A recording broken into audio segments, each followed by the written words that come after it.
"Miss Elena, please, don't cry. I'll be okay." The 12-year-old boy smiled weakly from his hospital bed, trying to comfort his teacher while his own body was failing. Elena Rodriguez wiped her tears and made a decision that would cost her everything she had. 23 years later, a lawyer knocked on her door with an envelope that would make her collapse to her knees. Elena Rodriguez had been teaching 4th grade at Lincoln Elementary School for 8 years, and she loved every single moment of it. Her classroom was filled with colorful posters, student artwork covering every wall, and the sound of children's laughter that made even the hardest days worthwhile. Elena wasn't wealthy. Her teacher's salary barely covered her small apartment rent. Her car was 15 years old, and she often bought school supplies with her own money because the school budget couldn't afford them. But she had never felt poor because she was rich in purpose, rich in the love her students gave her, and rich in the knowledge that she was making a difference. Among her students, there was one boy who stood out, not because he was the smartest or the most talented, but because of his spirit. Daniel Cruz was a quiet, thoughtful child who always sat in the front row, always completed his homework, despite living in a shelter with his single mother, and always had a smile that could light up the entire classroom. Daniel's mother, Maria, worked 3 jobs trying to keep them afloat after fleeing an abusive relationship, but she never missed a parent-teacher conference, never failed to thank Elena for believing in her son. Elena saw something special in Daniel, a resilience and intelligence that reminded her why she had become a teacher in the first place. Everything changed on a cold November morning when Daniel didn't show up to school. Elena immediately felt something was wrong because Daniel had perfect attendance. He never missed a day, no matter what. During her lunch break, she called Maria, and the sound of the mother's voice made Elena's blood run cold. "He collapsed last night," Maria sobbed. "They found a tumor. Brain cancer. Stage 3. The doctors say he needs surgery immediately, but our insurance won't cover it. They want $85,000 up front." "I don't have it, Miss Rodriguez. I don't have it, and my baby is dying." Elena hung up the phone and stared at the wall of her classroom, at all the drawings Daniel had made, at his neat handwriting on the spelling test that still hung on her bulletin board with a gold star. That night, she couldn't sleep. She looked at her savings account, the money she had been putting away for years, her dream of buying a small house, her security blanket, her future. It was $72,000, almost enough. She thought about Daniel's smile, about his mother's desperate voice, about a 12-year-old boy who deserved a chance at life. By morning, Elena had made her decision. She withdrew every penny from her savings account, sold her car to a neighbor for $8,000, took out a personal loan for the remaining $5,000, and walked into the hospital administrator's office 3 days later with a cashier's check for $85,000. "This is for Daniel Cruz's surgery," she said simply. The administrator stared at her in shock. "Ma'am, do you understand this is non-refundable? If something goes wrong, ... Elena cut her off. "Just save that boy, please." Maria Cruz collapsed in Elena's arms when she heard the news, sobbing so hard she couldn't speak. Daniel underwent the surgery 2 days later, a grueling 12-hour procedure that removed the tumor and gave him a fighting chance at life. The months that followed were the hardest of Elena's life. Without her car, she took 2 buses to get to school every morning, waking up at 4:30 a.m. to make the commute. The loan payments consumed most of her paycheck, and she started skipping meals, eating only crackers and instant noodles to save money. Her landlord raised the rent, and Elena had to move to a smaller, cheaper apartment in a rougher neighborhood. Her colleagues started a fundraiser to help her, but Elena refused to take the money, insisting it should go to the school's supply budget instead. She never told anyone outside her closest friend what she had done, never sought recognition or praise, because that wasn't why she did it. Daniel recovered slowly but surely. The surgery was successful, and after months of chemotherapy and radiation, the cancer went into remission. Elena visited him every week during his treatment, bringing homework assignments so he wouldn't fall behind, writing to him when he was too tired to focus, holding Maria's hand during the scariest moments. When Daniel finally returned to school 6 months later, the entire class threw him a welcome back party, and Elena cried tears of joy watching this brave boy laugh with his friends, alive and fighting. Daniel graduated from elementary school with honors, then middle school, then high school, at the top of his class. Elena watched with pride as he earned a full scholarship to MIT, something that seemed impossible for a boy who had once lived in a shelter and nearly died from cancer. They stayed in touch over the years, Daniel sending her letters about his studies, his internships, his dreams of changing the world. Elena kept every letter in a special box, reading them on hard days when she needed to remember why her sacrifice had been worth it. 23 years after that surgery, Elena was still teaching 4th grade at the same school. She was now 56 years old.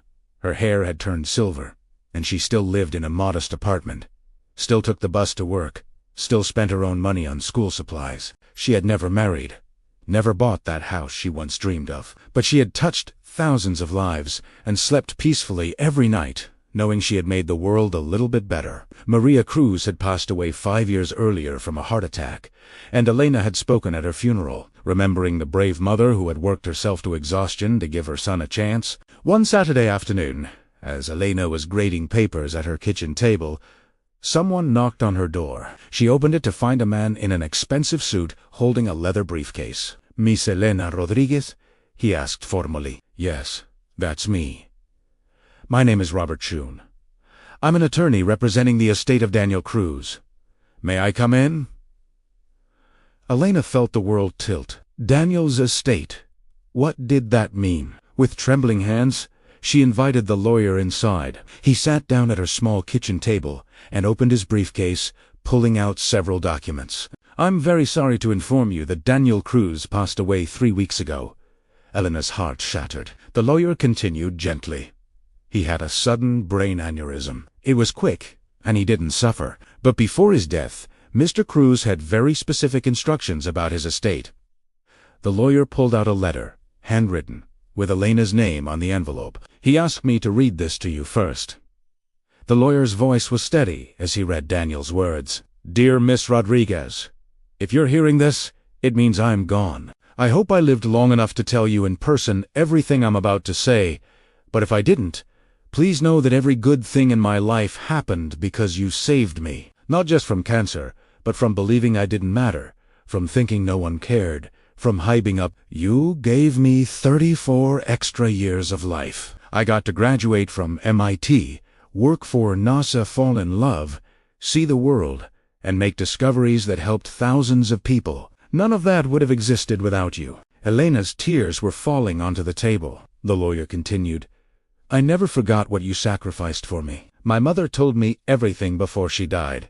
How you gave up your savings, your car, your dreams, how you never asked for anything in return. I spent my entire adult life trying to repay you, but you always refused my help. Always said you were fine, always insisted I should focus on my own life. So I waited, and I built something for you instead." The lawyer put down the letter and pulled out more documents. Miss Rodriguez, Daniel Cruz was the lead engineer on several patents that revolutionized satellite technology. He was worth approximately $42 million at the time of his death, and he left everything to you. The house in the suburbs that he bought 3 years ago, specifically for you. The investment portfolio that will generate approximately $200,000 annually in passive income. The trust fund set up to support the Elena Rodriguez Scholarship Program at Lincoln Elementary. $1 million to fund school supplies for the next 50 years. And the remainder of his estate to ensure you never worry about money again. Elena couldn't breathe. This couldn't be real. The lawyer smiled gently. "There's more. Daniel set up a foundation called The Teacher Who Cared, which will identify teachers across the country who go above and beyond for their students, and it will pay off their debts, student loans, and provide them with financial security. You'll be the director if you choose to accept." He wanted to multiply what you did for him 1,000 times over. The lawyer handed her the keys to the house. "He bought this 5 years ago. It's been maintained and waiting for you," he said, and I quote, Make sure Miss Rodriguez finally gets the house she deserved, the one she gave up to save me. Make sure she knows that her sacrifice didn't just save one life. It created a ripple effect that will save thousands more." Elena broke down completely, sobbing into her hands. All those years of struggling, of eating crackers for dinner, of riding the bus in the rain, of wearing the same 3 outfits on rotation, she had never regretted it, never asked for anything in return. And here was Daniel Eben in death, making sure she was taken care of. The following month, Elena moved into her house, a beautiful 3-bedroom home with a garden and a room specifically designed as a home library, filled with books Daniel had collected for her over the years. She retired from teaching but became the director of the Teacher Who Cared Foundation, traveling the country to meet incredible educators and change their lives the way Daniel had changed hers. In the first year alone, the foundation helped 372 teachers pay off debts, buy homes, and continue their work without financial stress. Elena kept one room in her house exactly as Daniel had designed it, a memorial to the brave 12-year-old boy who had survived against all odds and had never forgotten the teacher who believed in him. On the wall hung a photo of Daniel on graduation day from MIT, wearing his cap and gown, his arm around Elena, both of them smiling with pure joy. Beneath it, a plaque with words Daniel had written, "To Miss Rodriguez, who taught me that love isn't measured by what we keep, but by what we're willing to give away. You gave me life. I give you everything." Elena looked at that photo every morning and every night, and she thought about all the teachers out there struggling, sacrificing, pouring their hearts into students who might never say thank you. She thought about the power of one act of compassion, how it could ripple through time and space, touching lives decades later. And she made a promise to Daniel's memory that she would spend the rest of her life proving that teachers are heroes, that their sacrifices matter, and that sometimes, miraculously, the love we give away comes back to us in ways we could never imagine. If this story brought tears to your eyes, hit that subscribe button to honor every teacher who's ever sacrificed for their students. Like this video, share it with a teacher who changed your life, and comment below telling us about an educator who made a difference. Let's make sure teachers know they're appreciated.